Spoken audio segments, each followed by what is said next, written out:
was consumed by fire. Walk with Jesus here on 94.9. It is 16 minutes past 4 and it's that day of the week. Yes, Tuesday, Creation Ministries International Day. And this afternoon we have Dr. John in the studio. Good afternoon, Dr. John. Good afternoon, Mick. Great to have you back again. And of course, I sent you a question the other day in regards to something I saw in the media that kind of confused me. And I thought, wow, maybe Dr. John can help. Now, of course, Dr. John will answer any questions that anybody might send in on the text line. You can just SMS our text line 0401 949 949. But my question, Dr. John, was in regards to an article that I saw. The headline was, "Dolphins and whales will never evolve back into land animals."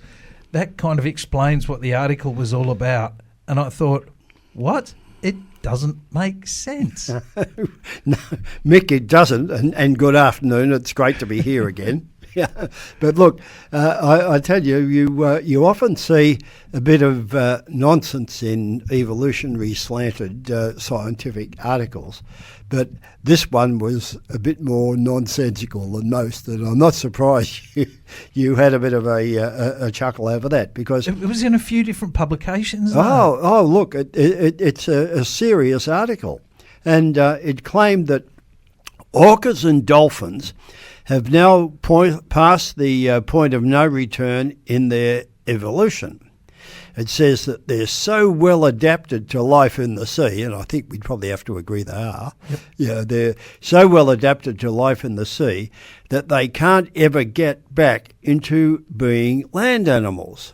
Yeah. Get back into being land animals. Mm-hmm. Now, some of our listeners could be forgiven for asking, what on earth is that comment all about? Because after all, they're sea creatures, you know. But the problem is that evolutionists believe that perfectly adapted sea creatures like orcas and dolphins, right, that they believe they once lived on land millions of years ago. Yeah, but don't they believe that the first life came from the ocean anyway? Yeah, no, that's the other silly thing about it. They believe that life evolved in the sea and gradually crawled out onto land. Wouldn't that have a little thing have been like perfectly adapted to the sea? You would have thought they could evolve in the sea without a transition into land, but no, that's what they believe, and they believe that actually all the aquatic mammals, you know, whales, orcas, dolphins, dugongs, all of those, they're fully sea-dwelling, but the argument goes that they used to be land animals. Mm-hmm. And they started to chase their prey. You know, they were four-legged land animals, mm-hmm. and they started to chase their prey, which tried to escape by jumping into the water. Mm-hmm. Now, the prey were land creatures as well. Right. Now, that prey isn't in the water anymore, you know, unless because these creatures now eat fish. Yeah, right. Okay.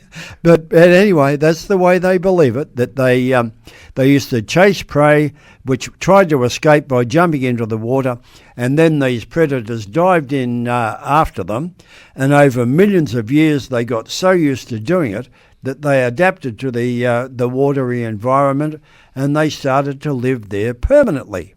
Right? Now, our listeners also might well ask, what evidence do they have for that? Yeah. Well, guess what? They don't have any. They just believe that because some years ago, one paleontologist discovered a partial fossil was only a few bones that he decided was an evolutionary precursor to whales, and he called it Pachycetus.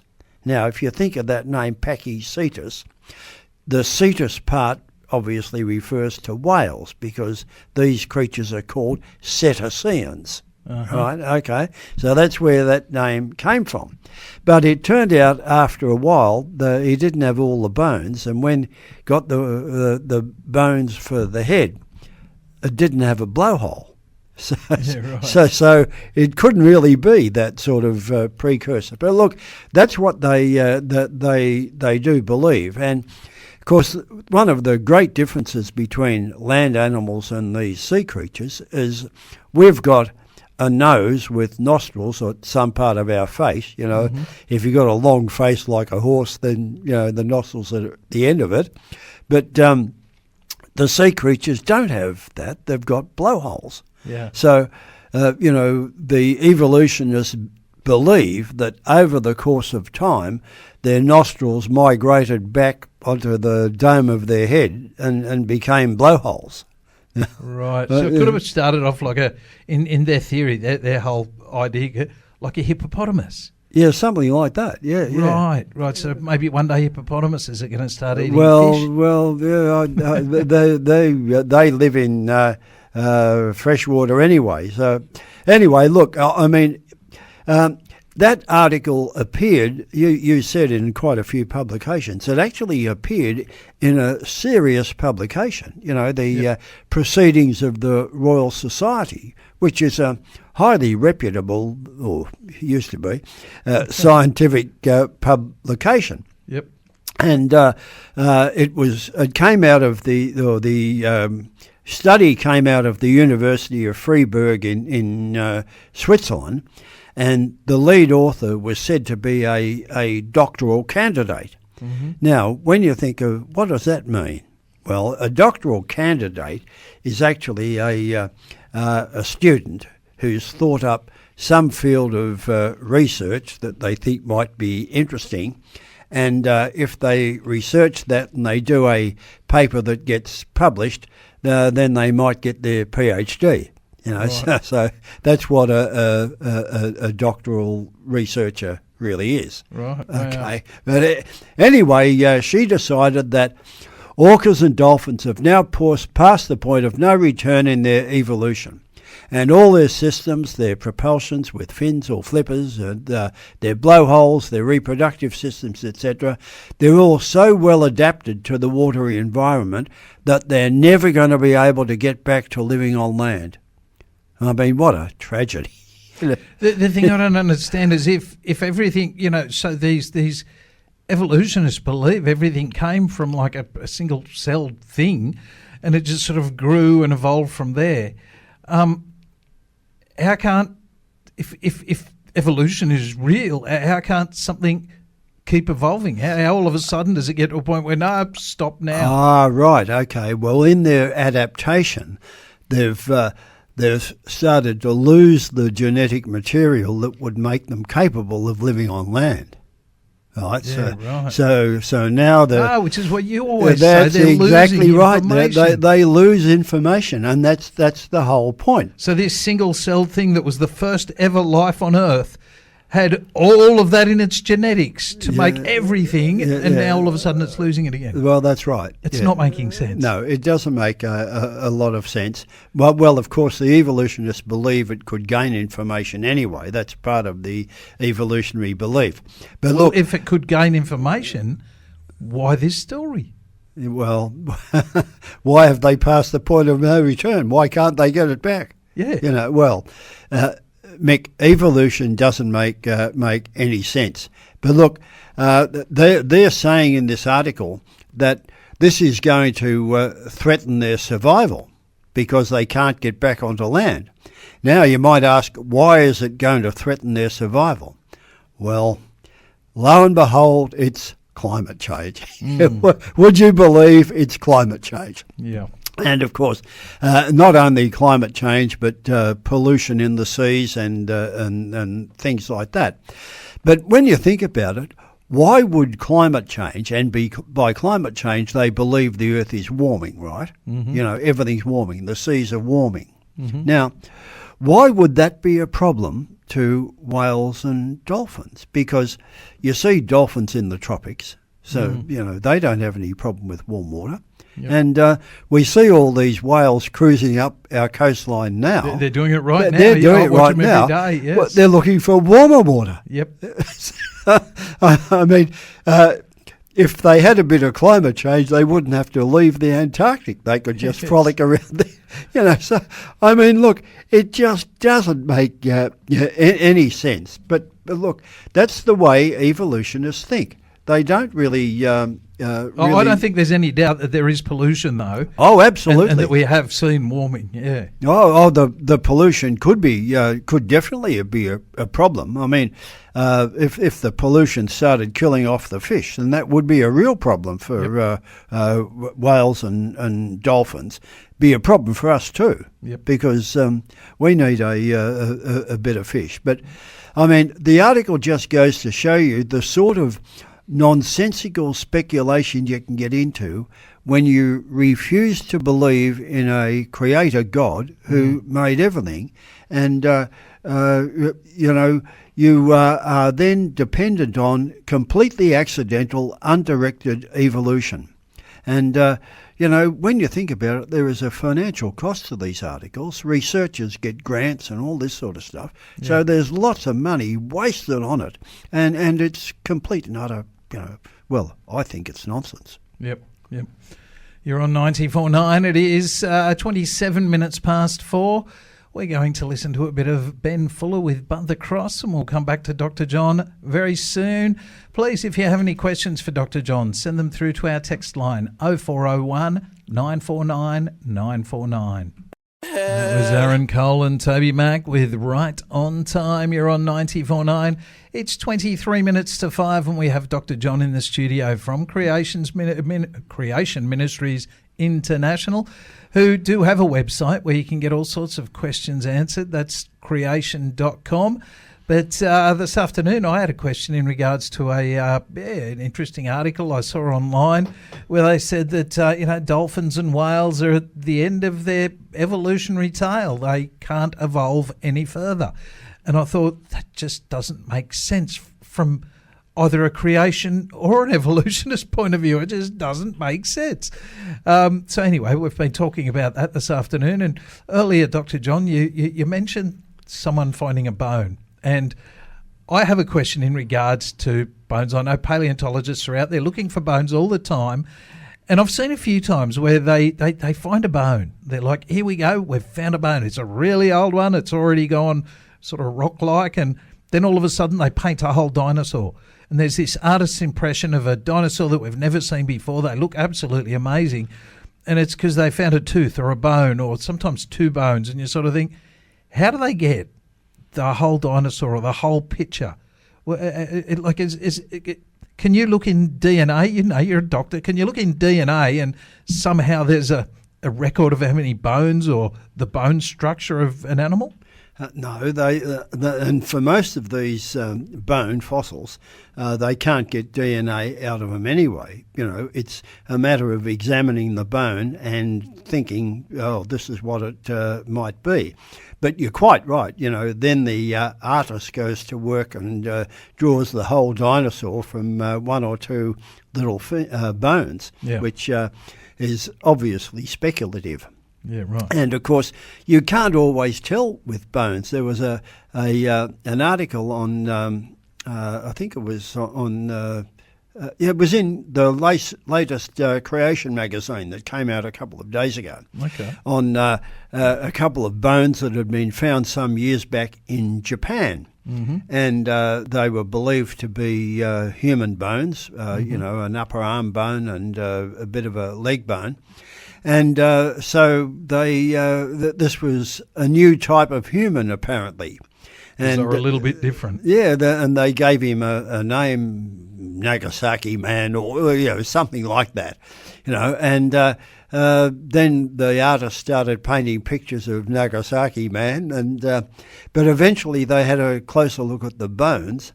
And they thought, maybe they're not human bones after all. And they turned out to be bear bones. Oh, right. Okay. So there you go. Would have been an interesting artist's impression. Yeah, well, that's right. You're quite right, and you can see that artist's impression in this Creation magazine if you have a look at it. Good. But look, great that you mentioned Creation Ministries, the website. And one of the things that we do get at Creation Ministries, we get people writing in with questions, and I want to talk about one of them just now. But before I do that, I just want to thank Rima for giving us the opportunity to come on this program and I don't say advertise, because we're not advertising, but we do suggest to people have a look at the Creation Ministries website, creation.com, because the answers to any of your creation or evolution questions are sure to be there. Mm-hmm. And Rima does give us the opportunity to promote that website and, of course, to do these talks. And so I would recommend to all our listeners, look, give your contributions to Rima, because it's a wonderful radio station that we really need to keep on the air. And I believe you've got the half end of the financial year or mid-year appeal going on at the moment. Yep. Well, look, we believe at Creation Ministries it's such a valuable thing to have radio programs that promote the truth of the Bible. And I'm going to talk about that a little bit later on as well. But look, I want to talk about a question that came to us, and this is mentioned on only yesterday, actually, on the Creation Ministries website. Mm-hmm. A young bloke wrote in and said that he'd heard his father and an auntie having an argument about homosexuality. Mm-hmm. And the auntie had apparently said that men are always a bit compromised in their sexuality because they've got an X and a Y chromosome, and also because they produce the hormone estrogen. So she was saying that the X chromosome's a female chromosome and estrogen's a female hormone. Well, that's a fallacy. You see, although we call the X and the Y chromosomes the sex chromosomes, because the information on them actually does determine what sex the baby is going to be, the X chromosome is not a female chromosome. I mean, if men didn't have one, you couldn't produce any female children. So it's just a chromosome. It's just a package of information that we have in our cells. Mm-hmm. And the same goes for estrogen. Now, estrogen is a hormone. It gets its name from estrus, which was the name given to animals being in season or on heat, the estrus. Mm-hmm. So because that hormone is plentiful about that time in female animals, it was called estrogen. Right. Same goes for testosterone, because it was recognised that it's often mainly produced in men from testicles, so it's called testosterone. But women produce it as well. You know, hormones are just proteins that your body produces to go and do the job they've got to do at the target area of your body where they're aimed at. Yep. So you can't say that testosterone is a male hormone or estrogen a female hormone, or that the chromosomes are male or female. They just are bits of information. So it is quite a fallacy, because there's no information that homosexuality, be it male or female homosexuality, is produced hormonally or genetically or whatever. It's much more likely to be a lifestyle choice, possibly influenced environmentally, but not genetically. But yeah, anyway, that's one of the sort of things that you do get on the website. Interesting information like that, and I hope it's the sort of thing that our listeners appreciate hearing. Yep, absolutely. And of course, I've been there many times, looking at the Creation website, creation.com, if you're interested. And yes, the information you can get. And there's info on aliens, dinosaurs, creation, evolution. It goes on, but you can answer so many questions just by looking it up. No, absolutely. And look, I wanted to finish up actually today, Mick, on a completely different topic actually. Mm-hmm. If I had been here on Tuesday of last week, which I wasn't, then we would have had our normal chat and we would have talked about various things. But between last Tuesday and this Tuesday, we have had a major war break out in the world. I mean, it hadn't happened last Tuesday, it's happened since then. Yeah. So that's another war, major war that's raging throughout the world. Mm-hmm. And we've got the one, of course, going on in the Ukraine with Russia and Ukraine. And then I think I read a couple of days ago that Pakistan, which has got a nuclear weapon, said, you know, if the US gets involved, then we're going to nuke Israel. You know, wars and rumours of wars. Have you heard that expression before? Doesn't the Bible talk about, in the end days, everyone turns from Israel and they virtually fend for themselves? And it seems to be getting close to that now. Well, that is an interpretation, and you could have a few arguments about that. Mm-hmm. But the point that I'm making is that we are, you would think, reading what Jesus said about the end times, that we're not that far off them. Yeah. And, all sorts of things apart from the wars and the rumours of wars. We've had earthquakes in divers places and volcanic eruptions. And he said these are just the beginning of sorrows.